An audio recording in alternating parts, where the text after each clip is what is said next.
He's like, my other old lady, shit. She couldn't come, her blood pressure high, and he said, well, shit, 60 is a new 50. I said, this nigga's stupid.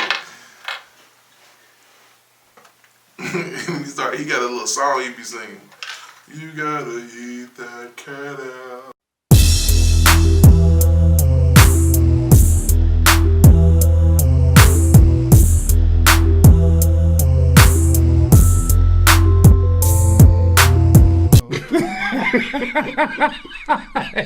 Nigga is a fool. And he only in like 3 or 4 videos, so you gotta catch him. Which one you talking about? I don't even know his name. He only in like 3 or 4 of them. You gotta catch him.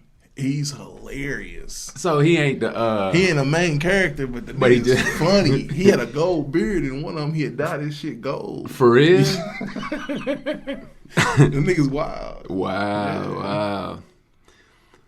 Yeah. Hey, it's your boy Chad Rod. We back, baby. Yes, sir. Hey, it's the hashtag iAMWHOiAM, the podcast. We are on episode 22. Deuce. Emmitt Smith, huh? Hey. He used to run that rock, didn't he? One of the realest. Cause the O-line, it was very, very slept on, though. The O-line was stupid. That's what I used to argue all the time, that Barry Sanders was the realest, but Emmitt Smith had all the records because of the offensive line. The line. You could argue it. You got Aikman throwing a rock. So you got the playmaker. You couldn't keep 8 in the box. You couldn't really do anything. Nah, not against that offense. And that's why so many Cowboys fans are still diehard, because they were so fucking real. They really. But, I mean, at this point, they're just holding on. It's almost like being a Vol fan. You know what I'm saying? We're holding on to the glory of 98. But we were so real in 98 that these young niggas don't even understand. There was no Florida. It was only Florida State. There was only players that came from Florida to Tennessee. That was the only part of Florida that mattered. There was no Florida. Well, there was Florida State. I want you to know that there was. 98. Yeah. That's what you beat. That's not the SEC though. That was an aberration. Right. That's like when Notre Dame wins. Yeah. No, it ain't. No. I'm just saying, like it was separate. Yeah, it's separate. Yeah. And then Notre Dame. Who got slapped in '98 championship? Well, first he compares us to Notre Dame, and then he says we got slapped. Who got slapped? There was a slapping. Hey, there was only one person that got on slapped. That note, yeah, it's definitely episode 22. Yes, sir. And I have a very special guest, one of my day ones, man. Great friend of mine. I would call him a brother, man. I would call him too if I was stumbling somewhere and I didn't know a phone number. I'd dial him and be like, "Yo, man, come save your boy. I'm doing that dumb stuff I always used to." Hey, introduce yourself, kinfolk. Robert McGee, sometimes known as Jermaine, sometimes known as Big Rob. Back in the day, if you know me, it was Jay Fetty. Goodfellas, Blount County Player Boys, day one.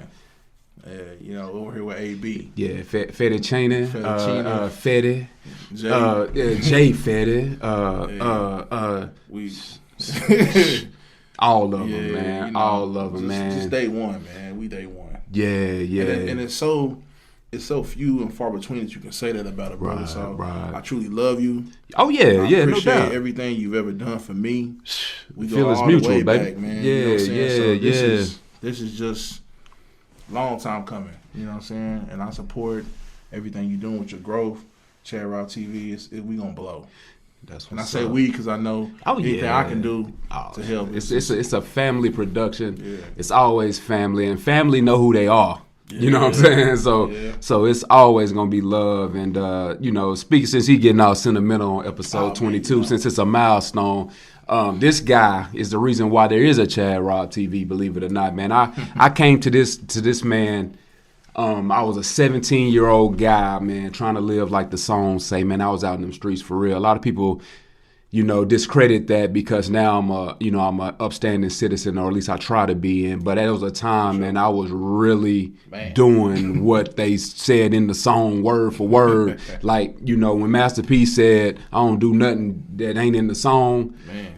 hey, if I'm a rap about it, if I wanted to rap about it, I was gonna do it. And it ain't necessarily because I never sold any dope, but I was still one of them that would do something. Listen. But anyway, but I came to his house, man, because I knew I was letting my parents down.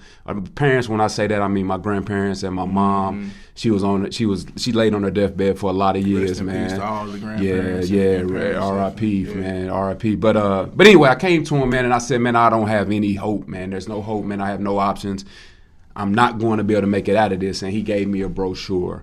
It was to Full Sail Real World Education. It's better known now as Full Sail University. He gave me that paperwork, and and I ran with it, man. I took the ball and I ran with it, and we are here today. I'm able to feed my fam.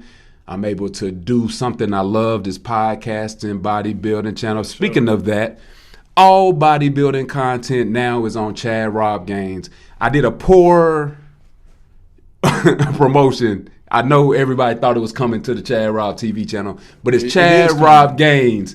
That's where all the bodybuilding content is going. You know, I wanted to separate it, man. I want to kind of keep this, you know, a little bit genuine and, you know, and everything else. But on that note.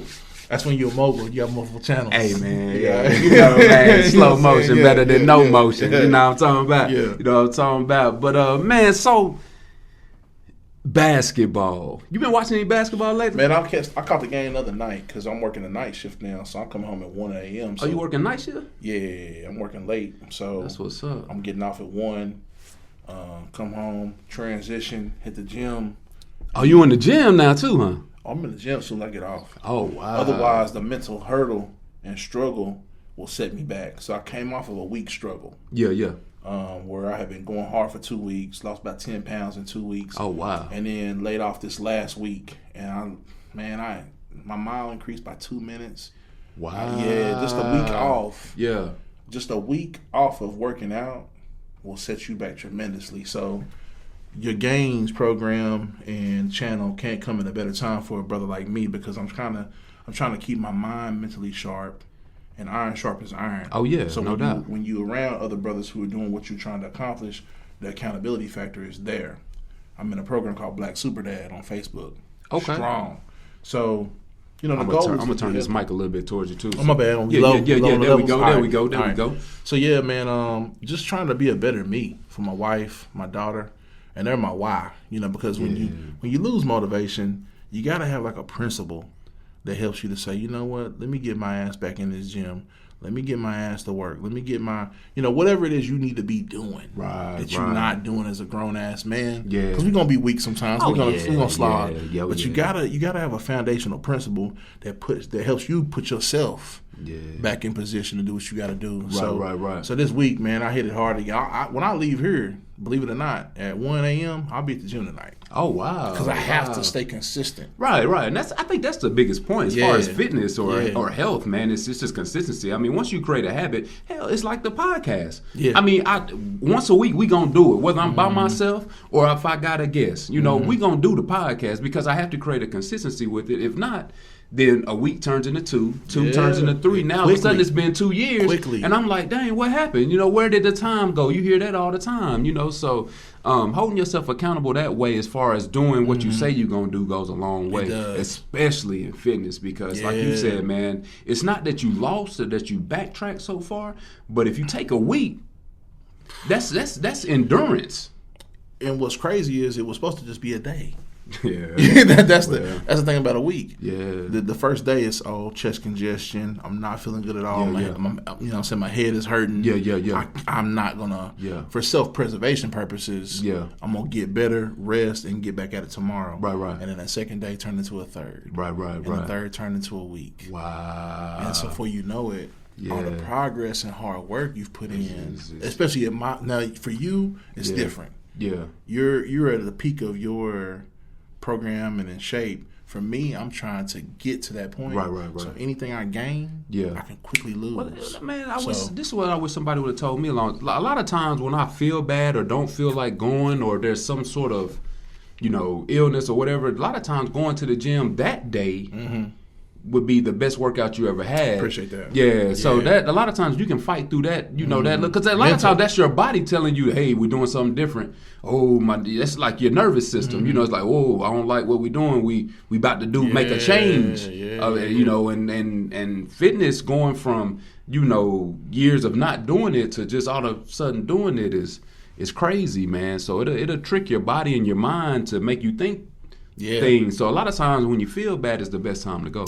I got a fitness coach, and the one thing he told me, he said, you got to get comfortable with being uncomfortable.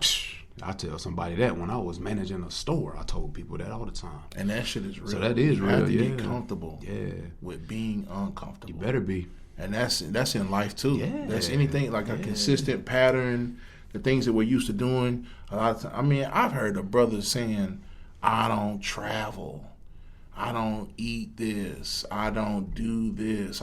Because we're so stuck in a pattern of our comfort zone that we've been in for so many years. And you a 30, 40-year-old man, and you've never been out of your state that you live in. That's terrible, man. It really is. Like, well, you see a lot of people too, man. I mean, because we're in a small town, and we see a lot of people all the time. That's I remember. I give you an example. My mama used to, when like I had her till I was like 7, I think. Such a young age. Yeah, and I remember being a young cat, man, 4, 5, 6, 7. That's all she kept telling me. When you graduate high school, no matter where we're at, you're gonna leave that state and go out of state to college. She drilled that in my head. So back to the original thing, when I came to you, that's why I felt so difficult. I'm like, I ain't gonna be able to leave here. They're my grandparents trying to send me to Pellissippi, or trying to send me to UT, or trying to send me to wherever I could get accepted. But it was all local. Yeah. You see what I'm saying? And I was like, man, that ain't what she drilled in my head. So yeah, that's crazy you say that, man. So but going back to your point, I mean, because you were talking about that story. I mean, and what's crazy is I've lived vicariously through you, so it's a blessing to see you progress and be successful, because the reason I had that Full Sail brochure, I'm talking about, this is like Popular Mechanics, Popular Science magazine advertisements in the back of the magazine. Yeah. I mean, you know, we 80s babies. So, I thought it said seconds. I think what's crazy is like, we're a part of what they call a micro gen. Meaning we're not millennials, and we're not. Let me make sure I get this right. My wife will kill me. So we're not millennials. We're zennials, and the reason we're zennials. I've never heard that term. Yeah, I've never heard that term. So we're not Generation X, which is like the 70s. Okay. And then we're not millennials, which is the 90s. Right. We're zennials, and a zennial is somebody between 78 and like 88. Oh wow! It's a microgen, and that microgen is a era of time where you leave the analog and you're going into the digital. So you're used to rotary phones in your grandmama's kitchen, but you also know what a pager is.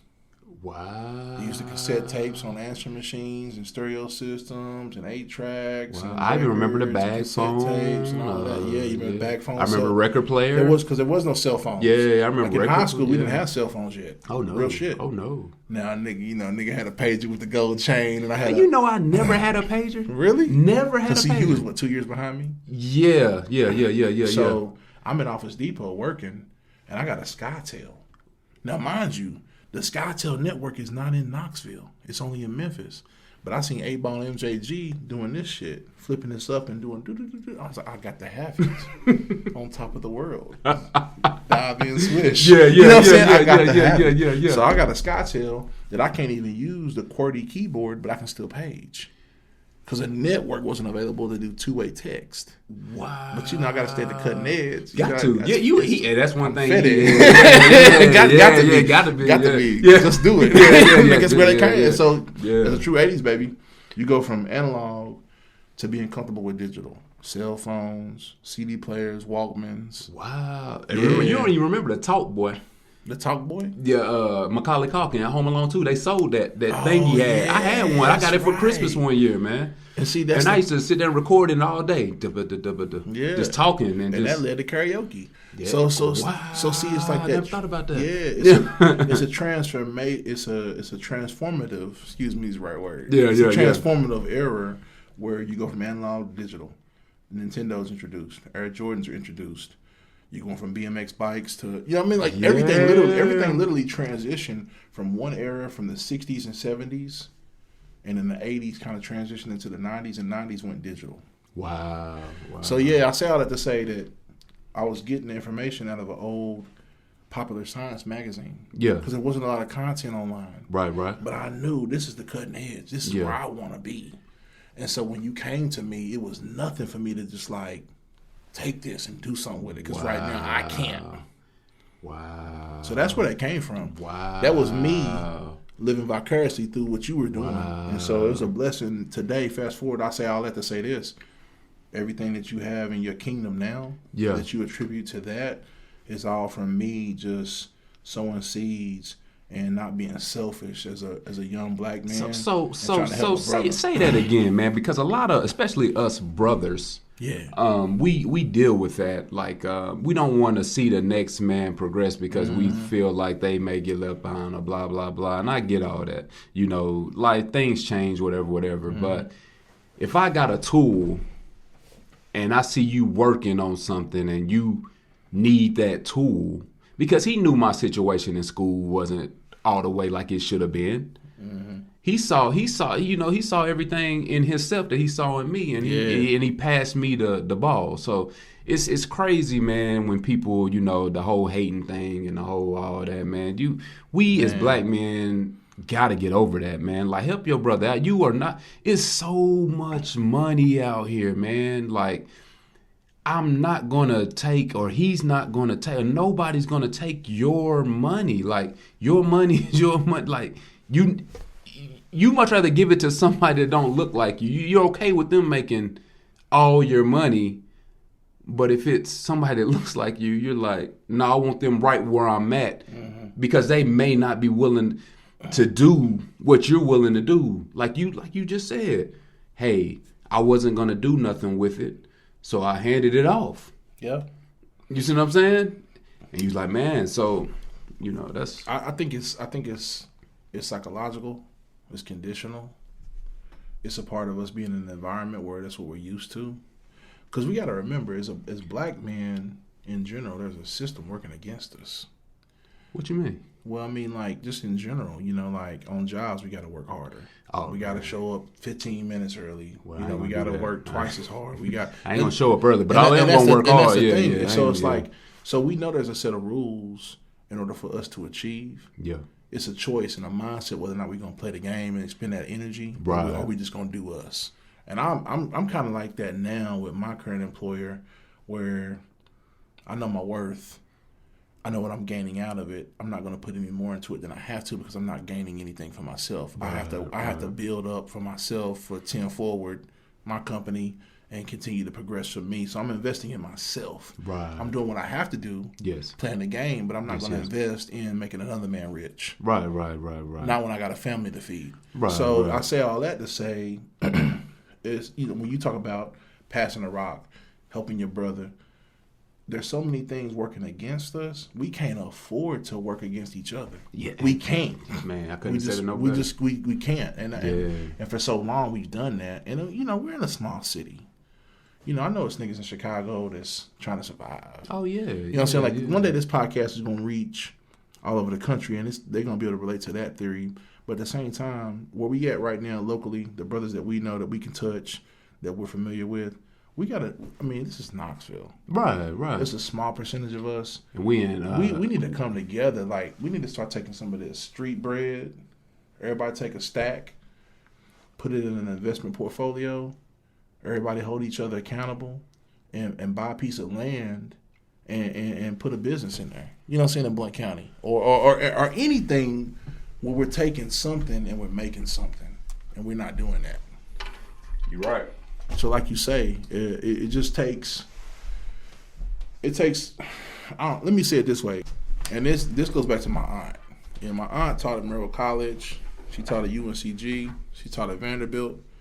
So I was able to have a perspective from somebody in the academic field that helped me to expand my mind. Right. Because growing up in the county, yeah, and I was different a little bit because I was in school in Knoxville. Yeah, you lived in were Knoxville. you when you came over here, you already had a little bit of You know, I mean, I know Knoxville's not a big city, but it's definitely bigger than Alcorn, Tennessee, or Maryville, Tennessee. You know, but my roots have always been in the county. But So everybody in the county, that I know of, I don't got no beef with nobody in the county. I'm a grown ass man.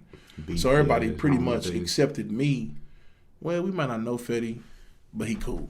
Yeah. We know he good money. Right. That's Bubba Cool's nephew. Yeah, you know what I'm saying? Yeah. I had a little bit of clout in the county, enough to where I could maneuver in the county when I moved back to the county in high school. Yeah. But I was still cool with everybody on the other side of the bridge. Yeah. Because there was a little bit of Knoxville. Yeah, back then Alcohol was. beef. You know what I'm saying? I wasn't feeding into that shit. Are we going to roll up? Are we going to find these brizzers? And who's will? You know what I'm saying? Like it was all about a mission. I do miss finding the brizzers. Yeah, it was all about a mission for us. Yeah. And the mission was, okay, we know we gotta go to Knoxville to find the brizzers. Yeah. But we still got county love. We still gonna chill, hang out, do anything. But you know, we trying to get PL on. We trying to get Goodfellas on. You know, we still in the hood showing love, but we still making moves. Yeah, so no doubt. I was able to move back and forth, and that helped me because I know a lot of people because of that. Okay. But yeah, man, it was just a matter of, there's a talented 10th of us. Out of all the black folk around you, there's a talented 10th that are enlightened, that are awake, and that are designated to kind of lead and help the rest of the people. And so the 10th of us that's hearing this, we got to step up. We got to take that rock and go to the hole. Because if we not, nobody's scoring. We're going to lose every time. Because they are not going to help us. Everybody worry about W-2s. Man, you know what's crazy about W-2s? You give money out of your check all year. Yeah, that's true. That's more than you're supposed to give. Yeah. And then you pay a fee to get your money refunded back to you. Wow. That you're not gaining interest on. Right. That's backwards. That's backwards economy. Like real shit. And then we as soon as we get it, we spend it. Well, that's what you get it for. Yeah. What I've always heard, right? But when are we investing in ourselves? See, we don't spend our money in our own hood with each other. Well, no, because your picture might get on the side of the bus. That's what it is, man. We're taught to shine, to glow, to gloss. Yeah. We're taught to have all the resources, all the win. We want all the no team, let's win a Super Bowl. No, I want the MVP. I want the no champ. I don't care about any championship rings. I just want to be on the side of the bus, man. And I think that's the mentality. But speaking of helping your brother out, so speaking on sports, did you see the Kansas bench clan brawl? Yeah. You did see it? Yeah, I seen that. So tell me about my man going to grab the chair, and then somebody got his back and snatches it from him, man. Right. What is that? So, like, that's helping your brother out there. Definitely. I mean, because that dude could have easily... I mean, hold on. Let's watch it, man. It's quick, man. A violent brawl erupted between in-state rivals at a college basketball game We'll watch in it. Kansas. We'll talk about it. Benches were cleared, punches thrown in the final seconds of the game between Kansas State and the University of Kansas last night. Look at this video. The chaos came after KU's Sylvia DeSosa blocked Kansas State's DeJuan Gordon's shot, sending him to the ground. At one point, DeSosa was even spotted swinging a stool. There you see it right there. Police officers and coaches from both teams ran to... I mean, you know, the eye in the sky don't lie. You talking about the camera? Yeah. Okay. DeSosa was out of line. Which one is that? DeSosa's the one who blocked old boy's shot and then stood over him and taunted him. And then picked up the chair. Okay, so I got something to say on that. Go ahead. No, I'm saying So here's the deal. These are 17, 18, 19-year-old kids. Right. And you're in a highly testosterone-driven sport at the top of your game in college. D1. Yeah, D1. You know what I'm saying? Like we playing for our family. And like we playing for that check. And Kansas. Yeah. And you know what I'm saying? Like a pedigree school for college athletic basketball. Right. So, and I say all that for a reason. I'll get back to that. So, was he wrong? Yeah. The original guy that blocked the shot. The original guy that blocked the shot, because you can block a shot, that's a great play. But you can't draw attention to yourself. You already whooping these niggas, but by 20, Yeah, it was up by 20 at the end of the game. Yeah, it was bad. So when you up by 20 at the end of the game and you have a great play, let it be what it is as a stat. That should shine and get back on D. Like, you taunting this player is not helping you. So the block shot, you're not saying was the problem. It was the taunting? Yeah, definitely. Oh, okay. So in and of itself, he's showing his skill set. Right. He's showing his value for NBA scouts by just blocking the shot alone. When you taunt in that form of the situation at the end of the game and you up by 20, it's all negative. You're not doing anything to help yourself. Right. And again, you're 18. I get that. Yeah, oh yeah. But you went too far. And then on top of that, my brother, now you picking up chairs. This ain't 3-6, cuz you're not in the club in Memphis. Like, you're on TV. Yeah, this is like a rivalry game. So I don't care how hype you are. Right. You gotta have a little bit of self-control. Right.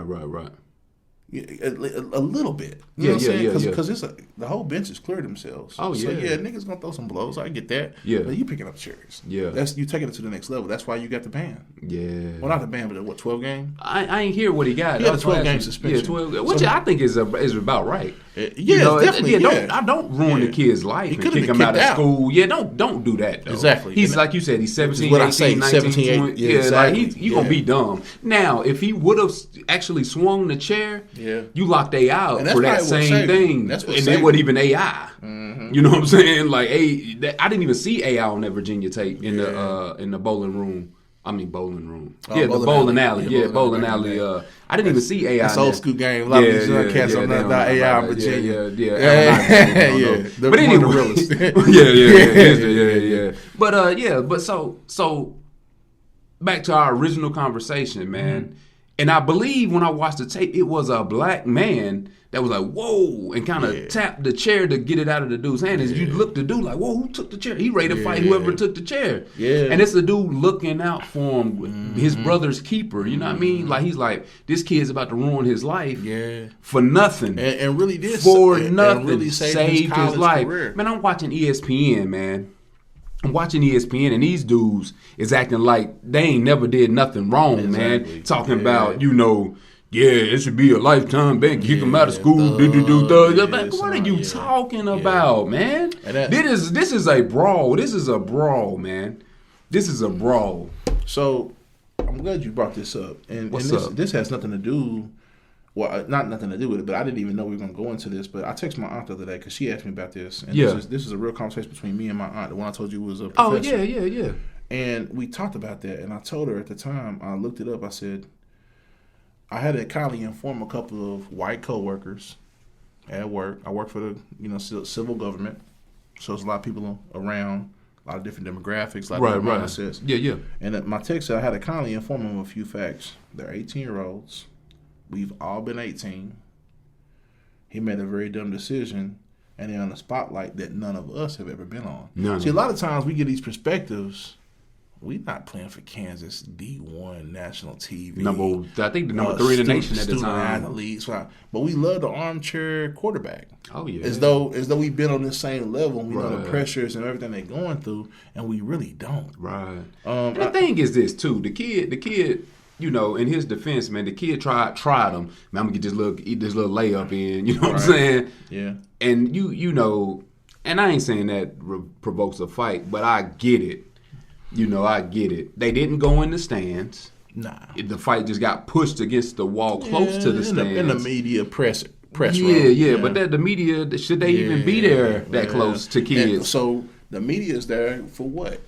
Yeah, but they're the only people there making money. Them, the coach, the building, the people, them kids fighting. You gonna kick this kid out of school? He ain't made $1 there. You giving him this free ride, right? That you say, that's a degree. That's a degree. You should be thankful for a degree. But so now not only are you talking about kicking him out of school, out of getting rid of his free paperwork, but you like, well, not only gonna take that from, we're gonna take your life from you. Yeah. So now you can't even get that job at the local car dealership if you don't make it pro off your name, because we're gonna X you out of it. It will blackball off of attempting, and this is the thing that killed me. He attempted to swing a chair. All I hear is he swung the chair. He hit him with the narrative. chair. Yeah. No, he didn't. They're spinning the narrative. He didn't. Yeah. It should be he tried to hit somebody with a chair. If you're gonna say anything. So this is the thing. What's up? As African Americans in this country, can't make mistakes. That's one. No, you can't. 0. We what? 14% of the population. I don't know. You got like 30. Let's just call it 30 million. It's 30 million of us out of what? 100 and some odd, 200 million in America. Oh, okay. So there's only 30 million of us census-wise. Now, how many of us? That's a lot. That's a lot more than I thought. Well, how many of us of that 30 are in jail? Let's call that. Well, black men's half, right? Let's call that like 5 to 10. Yeah, let's just call that 10 million in jail. Now that's free slave labor. Off top. Yeah. Let's just call that what it is. Yeah. We don't own anything. And when I say we don't own anything, I mean like if you own your home, you're doing good as an African American. Yeah. Real shit. Right. Rent is outrageous. Right. If you're renting right now and you're not owning, you're throwing away your money. Mm-hmm. You're paying more than the equity and the square footage value of where you're staying. And if you're not renting, that means you're probably on the system, Section 8. So there's a disparity in the black home. So I say all to say this: we don't manufacture, we don't produce, we don't own enough real estate, we don't have enough investment strategy to push agenda in this country, and so we will never get respect, and we'll never get a seat at the table if we're not bringing anything to the table. Sports is the only avenue in which a black person brings enough value to the table to earn a seat at the table, and it's sweat equity. So what you can do on the court, what you can do on the field, produces enough value in dollars to gain you access. This kid and the rest of these kids, they're getting a $100,000 scholarship. Kansas University made $108 million last year in revenue in athletics. So let's just say 85 players on the football team. Yeah, give or take. 15 on the basketball team. I think 50 play. I think 50 dress. So basically, their value is 10 times worth what the university is making in revenue annually. Right. So you can't tell me that this kid being kicked off the team is not going to kill him in his future because he's generating so much money for this university. That's why they're not going to suspend all them players. No, they can't. They can't because the university has to make money. We ain't even in March Madness yet. Yeah, Kansas got to win got to play in the. You see what I'm saying? See where I'm going with that? Yeah. So they can't suspend the players. No. They worth too much. Yeah. But they're not going to tell them that. They can't. That if those players unionized, it'd be crazy. And sat out and didn't play. What's crazy, in like 5-10 years, it will be unionized. We hope. Well, I think it will. But enough players got to come to the table and say, you know what, let's come together and let's do this. Well, you taking a big risk, man. You are. You taking it. Well, now though, the NBA made it kind of helpful for them. They got that new G League. It's kind of like you can come straight out of high school to it. They ain't got a choice. Where they pay. Because unless you a European white guy, you're not crazy, in the league. The league is 85% black. Yeah. The league ain't got a choice. Yeah. we got to help our own, the league right? is we're going to have to let these niggas do a few things. They don't have a choice. Yeah. The NFL going to have to get that way. But right now, quarterbacks, kickers, couple of receivers. Well, NFL, there's a lot. They still got offensive linemen. You know what I mean? They still got a lot. They got enough white folk where they can stay in the... That and the NFL, man. Yeah. There's a lot of great running backs that you never saw touch the field. Oh, yeah. Getting no spin, man. Yeah, so... Them boys toting the rock. Right. Man, so since I got you on the show... What's up? Everybody come through the podcast, man. Top 5 rappers all time. Top 5, and I don't mean like, man, a lot of people, man, sometimes when they say top 5, man, they want to be like it's a popularity contest. Like, who does everybody else? Like, they Google, well, who's his top 5? Who's that? I want to know your top 5. I want to know when you going through something, man, you having a bad day, who you popping? Who's your go-to, man? Your top 5 rappers, man. I don't care if they got a verse. They only spit one verse, man. You like, man, he got the hardest verse, but he the greatest. You know what I'm saying? I don't care how many albums he sold, where he's from. Which is the way it should be. Yes. Yeah. I don't care nothing about his reputation. Yeah. None of that. Top 5. And they got to be in order. I feel like I'm stuck in the 90s. That's fine. And that's, I mean, for me, that's the era. That's the golden era between Well, you got Snoop Dogg in the 90s, man. He changed my life, man. You see what I'm saying? So you got the era of pioneers in the 80s, pioneering hip-hop, setting the foundation for it, and even in the late 70s. Going into the 90s, you getting into your groove, you getting into your bag. Yeah. You know what I'm saying? Now it's a perfection piece. Right. Especially late 90s. Yeah. Late 90s, we seen the South come up and do their thing. So my top 5 is definitely going to be different than most people's. But like you said, that's the way it should be. Well, and that's what I want to hear, man, because a lot of people, man, they just put, whoever... Yeah. It's pie, But and I will give people on my podcast credit, man. I feel like I got genuinely their top 5 people that's visited the show. But a lot of people, when I be on the internet looking at people, man, I'll be like, man, you ain't telling no truth, man. You just going off whatever you heard. Or you didn't get enough, demographically speaking, to be able to really get a good sense of what hip-hop is as a whole to have a top 5. And a lot of times nowadays, you don't get a lot of time with the songs and the records. Like when we were coming up, we mess around and write a record for 2 or 3 years, bro. Like I still bang some of the old tracks. I think my Case Logic was like 233 discs, right. And I only had like 5 open slots. You know what I'm saying? I literally had like 200 CDs riding with me at all times. Right. So and that's all you listen to. That's it. But we riding all day, all night. All day. With multiple wheels. Multiple. Yeah. I mean, I can. So it's hard for me to do a whole top 5, but I can definitely tell you number 1 is Andre 3000. Greatest of all time. Greatest of all time. Okay. For the lyricism and the lyrics and the bars are outrageous. But then 3000 has a style that's unique, and then the sound and then the play off of him and Big Boy, it's just one of a kind. Like, you're not really going to get that with anybody else. Right. And even to a degree, like the Dungeon Family and CeeLo, because CeeLo kind of had that transformative feel too. But CeeLo could sing. Yeah. So see, you have, but 3000, man, he just kind of epitomizes what I feel like a true lyricist in their own lane at the highest level is. And then you got Hove. Like, for me, Hove is going to always be up there, number 1, B, 2, 1A. It depends. If I'm listening to Hard Knock Volume on the 1, podcast. You know what I mean? Like, I mean, it just, Hove did the same thing for New York. He took Biggie's shine and his torch, and he ran with it. Yeah. And Biggie only had 2 albums? Yeah, Life After Death and Ready to Die. Bruh. Talk about talking. Life After Death, man. It's just it's like reading a novel. Yeah. I mean, the man's telling stories. Well, it's almost like he saw the writing on the wall, literally. Yeah, I mean, and that's the thing. Like prophesy.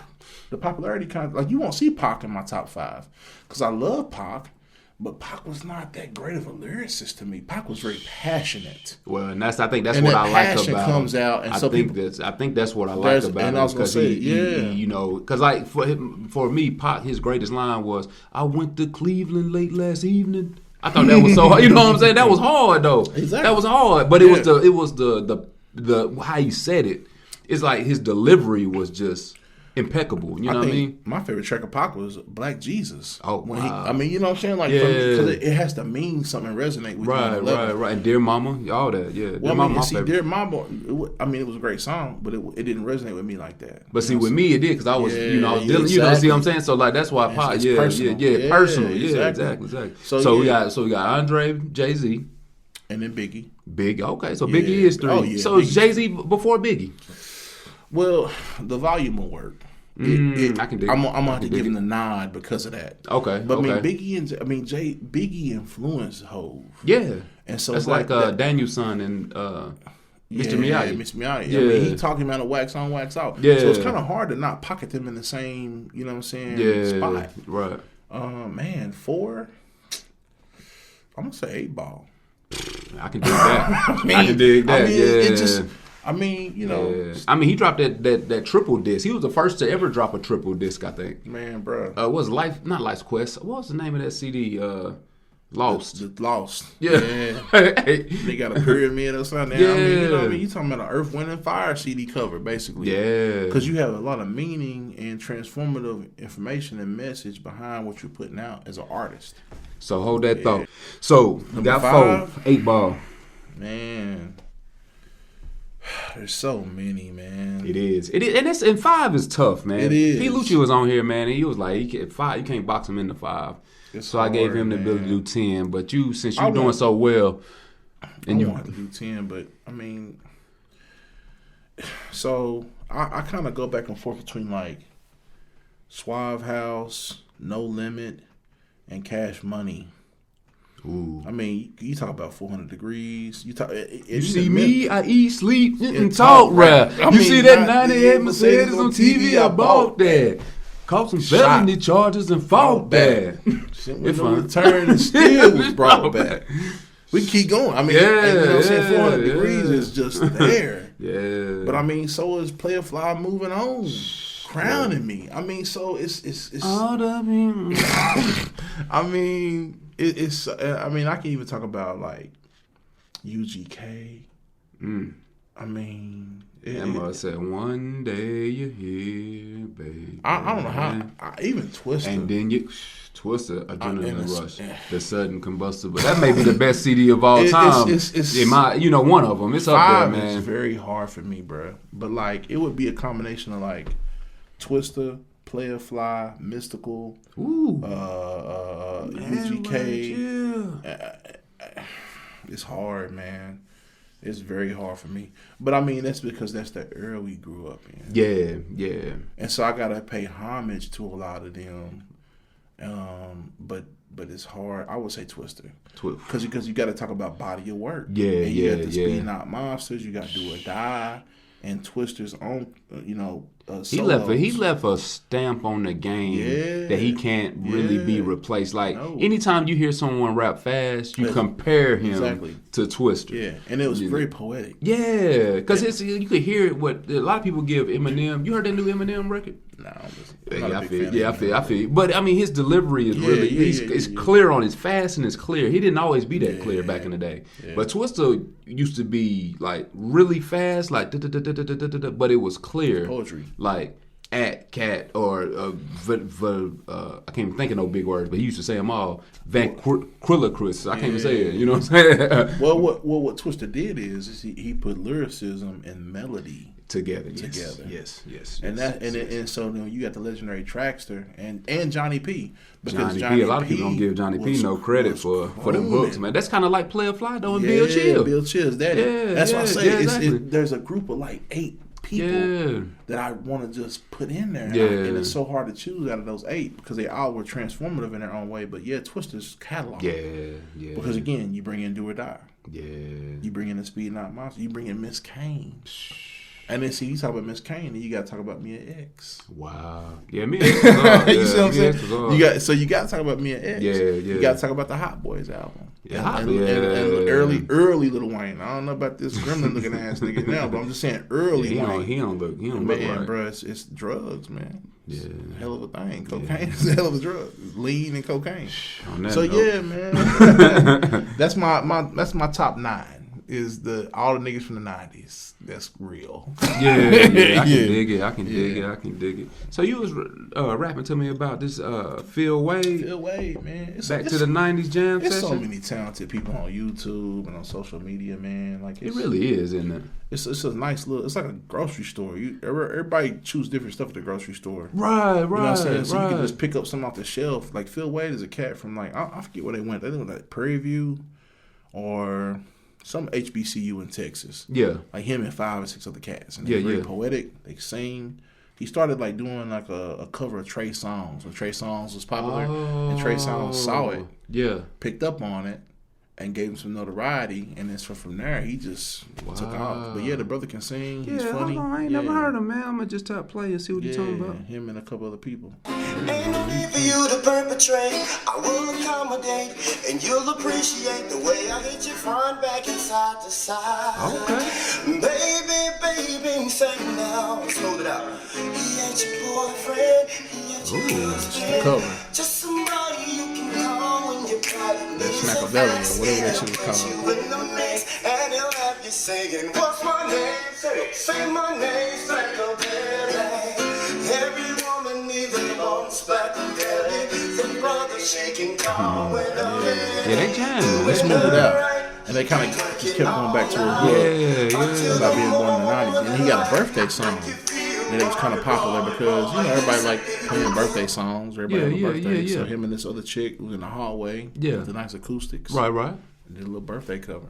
So he's just a cool brother, man. Well, I think it's cool, man, because he found his niche, man. Like, that's I mean, anytime you're doing something that you love and you're able to capitalize and build towards monetizing it, man. That's what you're doing. Yeah, exactly. So it's like, man, I really like, you know, I know we come from the 90s, and in the 90s, it wasn't no love. Like, nobody was showing nobody love as far as, like, ain't nobody gonna ever be like, man, hey, you was spitting on that. You know what I'm saying? You know what I'm saying? Like, unless it's your folk or something, you know what I'm saying? But as far as just a random cat down the street, they ain't gonna give you that prop. You know what I'm saying? So, you know, nowadays, man, I do like you said, with the whole melting pot of YouTube, man, people are able to actually enjoy the talent of the world, because it's always been talented people in the world, but it's just everybody didn't have that big break. Yeah. You know, like we were talking about earlier, man, like in the 90s, man, we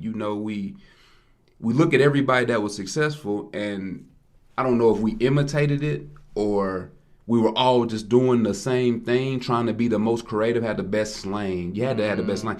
Back in the 90s, it wouldn't have been none of this two little babies, the baby, little baby, the baby. I heard of them, I think. Yeah. But I'm just saying, like, you got people with the same rap names. Oh, they wow. use So there's two of them. Yeah. I didn't know. See, exactly. Yeah, I mean, people got the same names. They got the same hairstyles. They use the same lyrics. I mean, there's no more. It's outrageous. Right? Yeah, see, but in our day, you know, if a dude say jungle on a verse, and you recollect that a dude said jungle, you're gonna erase that off your paper. Yeah. When you know what I'm saying? Ain't no biting. No Back in the 90s, it wasn't. Yeah. And now that's what it is. Like you like, you know, even for like example for this podcast, man, I saw people doing it. I watched them do it every day, and I'm like, man, I can do that. Yeah. You know what I'm saying? So now I'm biting and trying to bring my flavor to it. But that's the thing. You doing your thing though. Yeah. Oh yeah. No, I get that. But I'm just saying, like in the 90s though, that wouldn't have flew. If I had a podcast and then you come out with a podcast and you wasn't my folks, I'm knocking on your day. I gotta come see you, man. When you stole my idea. Yeah. So it's just crazy, man. The time we're in, man. And I love it because it's giving a lot of people that we may not have ever seen or heard or, you know, got to enjoy. They're giving us opportunity, man, to see them and shed a light on them, and we're able to enjoy it versus judging. You know, it's a lot less judgment now, you know, which is cool.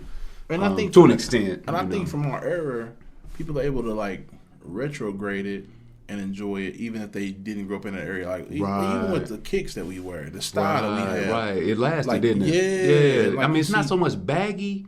Nah, it's just but that's the only thing that kind of left. But it's still the same. Now we just wear clothes that kind of fit. Like I never did like the skinny. No, that's a never. Yeah, we too grown for that. Yeah. But I mean, I seen like somebody bringing back Maurice Malone jeans. Oh wow. And I was like, that was my steez back then because it was different. Everybody else was rocking Echo, Jabot, Balls. Yeah, you know me, man, I was on them Jabot. Yeah, I remember Balls. I remember them Balls. Yeah. But so I mean, everybody's rocking kind of like that same, like, you know what I'm saying, on a level type shit. But like if you had some pair of Maurice Malones or some Fat Caps, or some Fat Farm, excuse me, Fat Caps in East Town. Oh, okay, I'm wondering why. Yeah. So like that was some straight up New York uptown shit, right, in the South, right. And like some niggas was like, nah, I ain't rocking nothing from upstate. I ain't rocking nothing. But for us, you had a Haley Hansen pullover,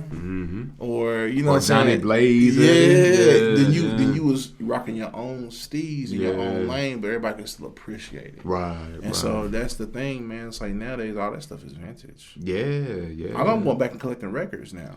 Oh wow. I got like 40 records now. Oh wow. Yeah, like I'm heavy into it. Well, records are cool, man. They have a really good sound, man. It's a different sound. Rich, bro. Yeah. Like my father-in-law gave me like 4 Earth, Wind and Fires, Teddy Pendergrass, OJs, Spinners, Parliament. Like he blessed me. Oh wow. He gave it to me as a Christmas present. Yeah. And like this is shit that I'm just like wiping the dust off of. Oh wow. Yeah, so like an authentic, gift that somebody gave from their heart. From this can't be bought. Like, he couldn't buy that and give it to me. He gave me that on the strength of the fact that I'm his son now. You know what I'm saying? Wow. Like, yeah. So I'm building my record collection and I'm moving on to CDs next. Like, I'm gonna go back to buying like 100 CDs. Yeah. Oh, my bad. Oh, you good? I was like, what's some 90s shit right there. I thought the camera was that's that duck hunt. You know what I'm saying? Yeah, I thought that was the new saying. Hey, you almost out of memory. Niggas don't know that duck hunt. You know what I'm saying? I used to be on that for real. Hard. For real, it was 3 of them in one cartridge. Remember, it was Mario, Duck Hunt, and Track and Field. It was Track and Field. Track and Field, yeah. With the power pad. Yeah, that power pad. Yeah, I think I had 2 cartridges because I had a Excite Bike too. You don't know nothing about Excite Bike. Man, make your own track. You can make your own track. Put the little oil spill on that. There's some Punch Out in there, some double dribble, and some Tecmo Bowl. Man, Punch Out, man. You know, have you played Punch Out lately? It ain't Mike Tyson Punch Out no more. And then it's not really Punch Out. And then when you make it to the end, it's not Mike Tyson. It's a white dude. It's not really Punch Out. It's just something different. Since we're on that, man. All right. I've got to know your opinion on this, man. Yeah, I know, right? Mike Tyson, man. Mm-hmm. Mike Tyson at the peak of his career, man. The peak of his career. The greatest boxer we had ever seen, man. Gets charged with rape, gone, loses everything, ain't been the same since. That's tough. Does a Mike Tyson at that point, people think Floyd Mayweather is popular, or think about in our era. Right. You had to buy the pay-per-view to watch it. In Floyd's era, that is not the case. In Mike Tyson's era, you had to buy the pay-per-view to see it. Off top. Yeah, you had to. Unless you had a descrambler. The scientific. Yeah. But there wasn't a lot of people with it. Everybody wasn't on that. It was a lot less than that. There's always a couple ways to skin a cat. Your satellite dish was like 6 feet wide. Yeah, I remember that, back man. in the house. Yeah, it used to be crazy. Yeah, we used to have back at everybody's house. And then who used to come in and install that? I don't. 2, 3 niggas. You had to pick it up and bring it back to the back of the. Who used to do that? Like, have you seen one lately? Never. Have they took them down? They had to. Probably producing cancer. Man. Like you had the Scientific Atlanta Scrambler. You had. I remember having a TV that had a record player on top of it. You remember that? It was a Philco. It had the velvet speakers on the side, and then it opened up the console was a record player. What? And it was like a 20-inch TV and built inside. I mean, it was like a for real console, man. That's that 80s shit. Man. Well, they don't make stuff like they did back then. Nah, they don't make stuff like they did. I remember my grandparents had a Curtis Mathis. Yeah. But in the box, wood grain. And it had that hardwood floor shine. Zenith, Curtis Mathis, all that. That's that old school. Man. Yeah. Man. We getting old, brother. Yeah, well, I don't mind, man. My granddad used to always say, man, you don't want to get old, you got to die young. Yeah, he used to always say that. So that's that wisdom. My grandfathers had that wisdom. Yeah, man. They had been around, man. They had been around. Yeah. So, but yeah, on Mike Tyson, man. I mean, what do you think about something like that, man? Tyson? Yeah, I watched a stand-up or a comedy special on him. He said, man, Mike Tyson, I heard him say this on the special, man. He said, I've done a lot of bad things in my life, but I did not rape that woman. So after I heard that, man, I Googled her, man, just to kind of see. Robin Givens. Not Robin Givens. That's not who he raped. Really? It was, can't think of her name now. That's who he was married to at the time. No, I think that she had already got it, or whatever. All right. And dang, I about said her name, but anyway, but yeah, man, I Googled her because I knew her name at the time, and she's just don't exist almost. Yeah, you know what I mean? So, I mean, what do you think on stuff like that? I mean, okay, so better question. This is a better question on that, man. Better question. What do you think on? There's no evidence of the crime, I guess is what I'm saying. You got Bill Cosby locked up on I guess he say she say multiple. And I don't know if it's right or wrong, but I'm just saying there's no proof. You got R. Kelly. You had proof the first time, you let him go. Mm-hmm. Now you don't really have any proof, but you got him locked up. But not for that though. You got him locked up for something else. But you're holding him because of that though. You see what I'm saying? So how do you feel about this whole? A person could just pop up and say, yeah, Chad raped me in '96. I didn't want to do it. He put a pill in my drink. and then they come get me. Or, hey, Chad's selling dope in the neighborhood. Go pick him up. You know what I'm saying? Like with no evidence, like you ain't got no evidence. Yeah. No nothing, no video, no nothing.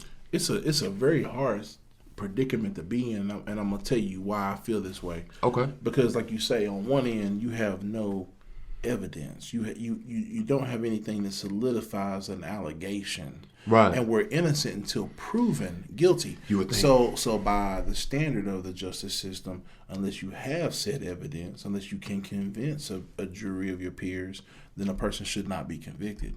So you have that.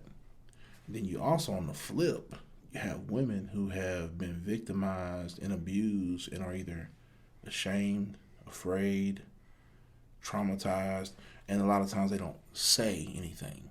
They don't tell what's happened to them. And so you have two sides, and a lot of times it's family members.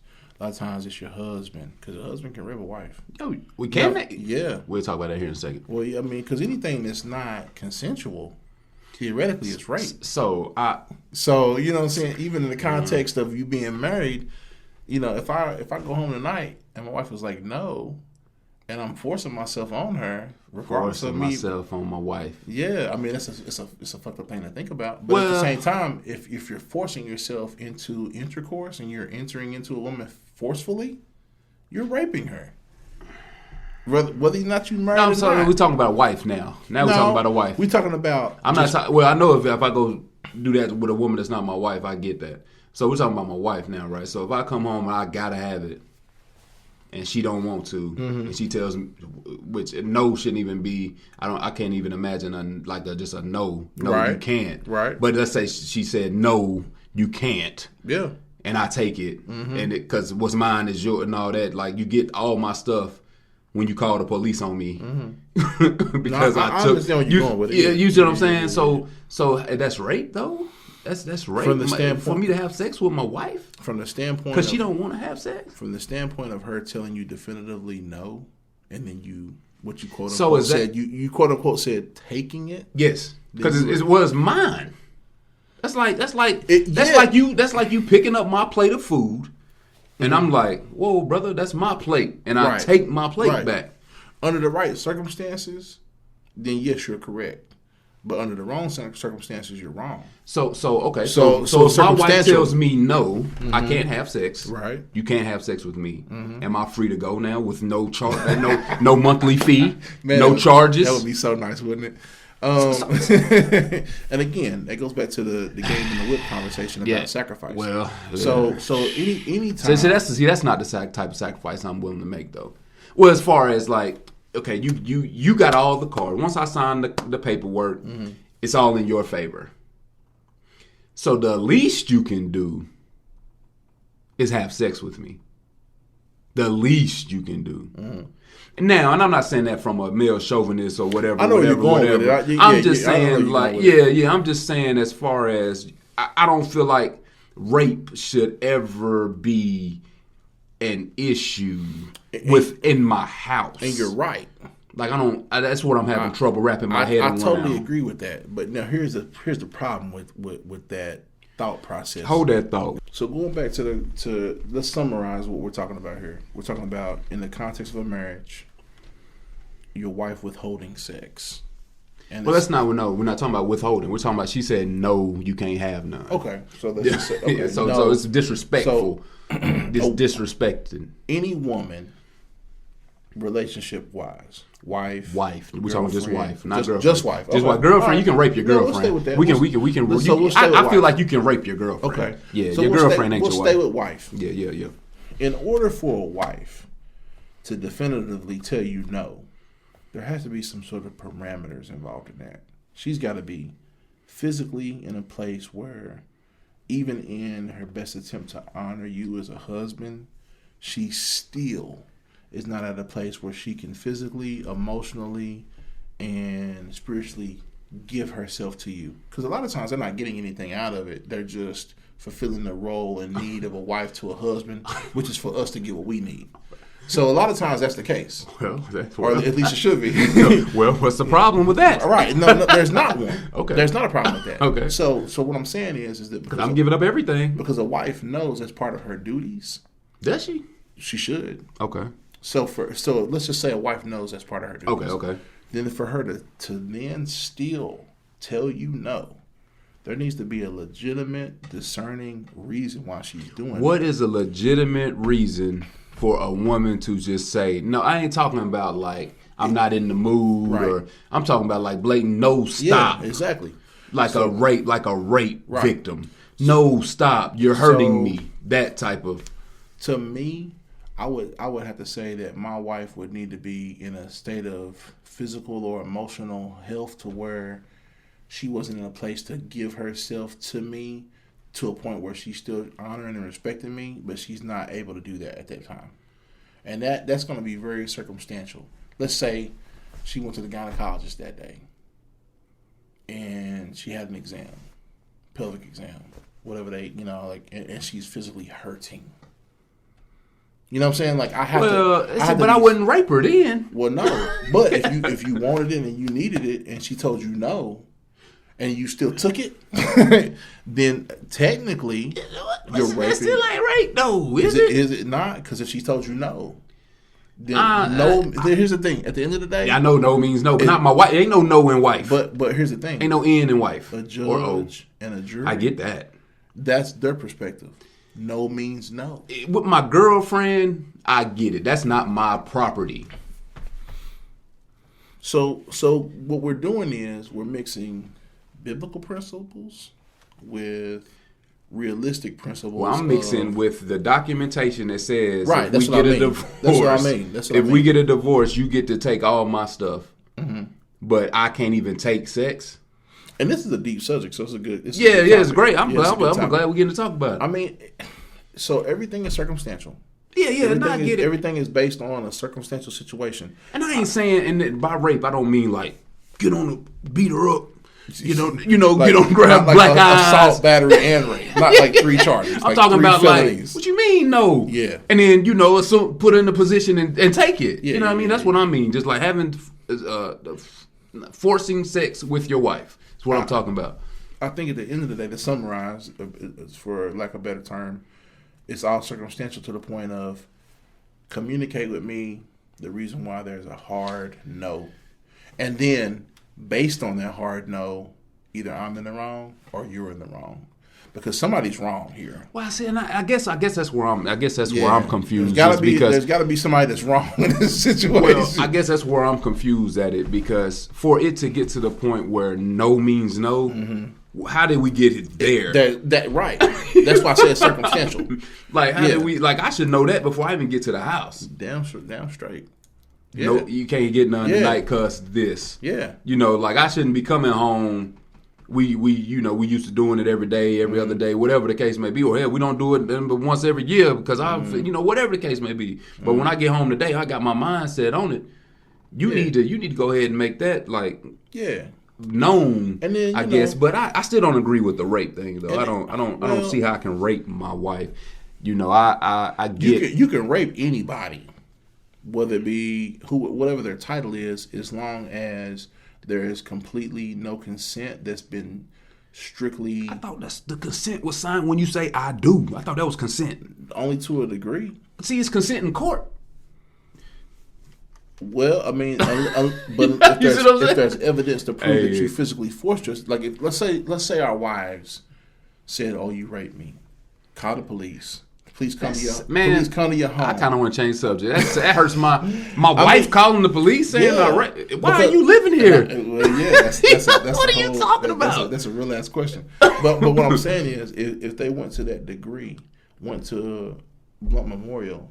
Don't go to Blunt Memorial. I'm going to prison forever. Don't go to Blunt Memorial. That establishes rape. When a woman can go and get a rape kit and a rape test where it shows forceful entry, now there is physical evidence that you have physically molested a woman to the point where she says, not a woman. We're talking about wife. Your wife. Where your wife says, I told him no. My wife said I this. fought him off. She's under oath, and she's putting this in a police report. She fought me off. Wow. All of that. Wow. So yeah, that's why I say it doesn't matter necessarily the title if a person is willing to go to the extent that they're willing to go to prove that you have raped them. Now, I say all that to say this. No, there should not be between a man and his wife the word rape. Of course not. It sounds crazy. But if you're abusing your wife, if you sleep with multiple women, and your wife is aware of all this stuff, and then you come home after 3 months of tricking and dipping. So it's still our fault. No, I'm just saying you've been tricking and dipping for 3 months, and then you come home and you want it, and she's like, "No, nigga, you can't have this at all ever, no." And you and you still take it. Yeah, you've taken something that no longer is being willingly being given to you. That almost makes sense because you already knew what time it was. And that's what I'm saying. It's circumstantial. Yeah, it's okay. So yeah, we don't know what Tyson was doing. Yeah, we don't know what this thing. Hey, like your boy, what your boy, the brother said, "Oh, you went to Honest Mike's house at 3 a.m. to watch a little TV." There was no Netflix and chill back then. Yeah, the only thing that was open back then was legs and Waffle House. Oh, man. Was Waffle House even open? I hope. We gotta eat something, right? At 3 a.m., yeah. Hey, so, man, I really appreciate you coming through, man. I know it's getting late, man. I want to get you home to the fam, man. And Antonio Brown just turned himself in. Yeah. He's getting the battery. So Antonio Brown, man, what's going on? Is that CTE? What is that? I think it's a little bit of that. Yeah, I mean, because here's the thing. Antonio Brown never had any allegations, never had any headlines, never had any problems while he's playing football. But you take a man out of the structured environment and what he's used to and his livelihood and what he does at the highest level, and now he has nothing else. Now all of his demons are catching up to him. Because here's the deal. Wow. You have to put yourself in a position to have this much attention that's negative being brought on you. You never heard anything about Antonio Brown. All you heard was just the dumb stuff, like he posting the coaches. Well, yeah, I mean, yeah. I'm just saying, like, not stupid stuff. Yeah, stupid stuff. But all it, raping trainers and battery. So what do you think about him pulling his dick out in front of the painter at his crib? Is that true? Did that really happen? I don't know, man. Man, what is that? What is that? Cause? I mean, Yeah, man. I mean, that's a dick pic, right? I think I watched the Aaron Hernandez documentary. Oh wow! And so CTE is real. So since you brought the Aaron Hernandez, was that really CTE though? I mean, I saw him take a hit in high school, or was he just fighting his own demons because he may or may not have been bisexual? I think a little bit of both. Because here's the deal. Because you're the biggest dude in the world in your city. Well, I mean, here's the bigger deal. than life. You got Junior Seau, stand up. Yeah, I know. Never any kind of nothing. Well, he was a killer on the field, but of course, yeah. But so I mean, he busted his helmet, didn't he? One time, like the helmet bust, or was that Lawrence Taylor? I don't know. It was one of them dudes. I heard of like cats like him and Ronnie Lott. I heard like Ronnie Lott had a finger amputated one day during the game and went back in the game. Yeah. Like cut it off. The tip of his pinky. Yeah, he said cut it off. Yeah, I gotta play. Yeah. So you got a cat like Junior Seau committing suicide and then shooting himself in the chest just so they can study his brain. You're dealing with a ton of depression. You're dealing with a ton of emotional trauma. Junior Seau, a linebacker that's literally head bust. I guess a tight end does too, though. Yeah, I guess a tight end bust heads. It's all relative. Like, does it take multiple car wrecks in order to say, "Oh, I've got whiplash," or does it just take one? Just say one. Yeah, you know what I'm saying? You said something there. Yeah. So like these we got to take to me right now. Antonio Brown is crying out for help. Like all of this is just like attention. Like I need some help. I'm not playing football anymore. I have no outlet for my aggression. I have no outlet for my violent tendencies. I don't know if there's drugs involved. He got obviously issues with his baby mama. Anytime you disrespecting your baby mama in front of your children, you ain't got to be in a great relationship with your baby mama. Right. But you damn sure need to make sure that you representing the example that you need your kids to see growing up. Right. And when you calling the pigs, nigga this, and fuck this bitch, you broke, and all that. You letting money dictate your principles. Wow. Because the IRS can swoop in there and take every one of your stacks. Yeah. And now, what kind of a man are you? If you're not a millionaire anymore, right, where's your principles at? Wow. So, he just really got to take a look in the mirror, and his family needs to step up and say, look, let's get some help. Yeah. Let's get some help. Yeah. Mental health, man, it's just real. Yeah, I hate it for him because when I see him on the internet rapping and making tracks and shooting music videos, I'm thinking to myself, man, it's just like what you just said, man. He's looking for something to because I deal with that. That's the main reason I started this podcast, man. You go to work every day, you come home, and you just like, man, I'm not doing anything. Yeah. Like, I'm gonna be, be at Walgreens in 20 years. You know what I'm saying? That's gonna be the spot. That's what I'm gonna be looking forward to. Walgreens. Yeah. So I turn my points in all the time. Yeah, exactly. Oh, $10 off. Run it. But I mean, but I'm talking about when you there, just like our grandparents were. Like every, like your granddaddy probably just like my granddaddy. Shoot, I go pick up the medicine. Like he's looking forward to it. Like it's like an outlet. Yeah, something to do. So I mean. Aaron Hernandez, though, man, as far as that's concerned, man, I don't know how I feel on it, man. I feel at the end he made what he thought was the best decision for his family because he thought he was going to get that. I don't know if everybody's out here seen it. I don't care if you watching the podcast, you haven't seen it. I'm going to spoil it for you. But everybody knows he killed himself, right? But apparently there was floating around the prison that he was in that there was some sort of loophole in the law that if you die while you're going through a trial or you were convicted, you're not cleansed, but all your charges are dropped. So you're innocent. So then that way the Patriots would have had to have paid him his contract because he was innocent and his daughter. Because I think I know from what I've seen on the show, he left in there to his daughter, hey, you're rich. Don't worry about nothing. You good, man. That's giving his fiance flack for like moving on and marrying somebody else. I'm like, well, one death. I know that. The man's gone. But she held him down the whole time. Exactly, and that's her sister's boyfriend that he killed. So that's a ride or die. She was there in that courtroom every day and on the phone with him every day. She looked just like Bow Wow. Yeah, she looked a little better. She looked a lot better. Bow Wow. Well, yeah. And I ain't never really see her stand up though. Speaking, if you're watching the podcast, hey, what's your IG? Let me see that. You know I like to look at. But on that note, kinfolk, man, I'm gonna let you do your thing, man. I really appreciate you coming through, man. It was a pleasure, man. I've been dying to get this guy on the podcast, man. Long time coming, but it's finally good. Man. Yeah, and I feel like we had a great conversation, man, and it was fun, and I really appreciate it. And do it again, man. Tell everybody where they can find you. You can find me. Let's see, February 8th. Me and the wife are hosting Dating Is Dead, Who Killed It. Oh, nice. Beard and Banquet Hall. Reagan Manor Adams is the event host. You can get tickets at all things. Yeah, Reagan is on episode 19, man. Yeah. She is a really dope individual, and I know she's going to put on. Yeah. Strong black woman doing her thing. Yes, sir. She got a great story and testimony. Oh yeah. Dating Is Dead is how me and my wife met. It's a panel of single women and single men who were giving their perspective on dating. Hey, so before you go, tell them about the story about the dirty pool, man. I butchered it. Nah, you did a good job. Yeah. It just basically breaks down like this. We all talk about a lot of times how ain't no good men, ain't no good women. I can't find nobody. But you attract what you put out, energy wise. Yeah. And so if you find yourself attracting something that you know that you're not worthy of, or that's not worthy of you, let me say it that way. Right. Then you need to look at yourself in the mirror and look at where you're putting yourself, where you're putting your energy, where you're involving yourself. And again, it takes getting out of that comfort zone. Yeah. Like, if you go into the clubs, like you said, you go into a club where everybody getting in free. Yeah.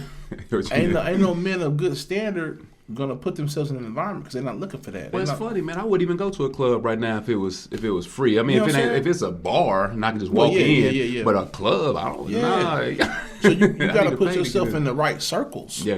And so that's what dating is about not only meeting people, but getting a piece of their mindset. Wow. Okay. Like, what is this person about? Because the audience is asking questions to the panel. Okay. And then there's married couples giving their perspective on, okay, well, this is how we met. Because me and my wife, we conversed for 3 months before we ever met.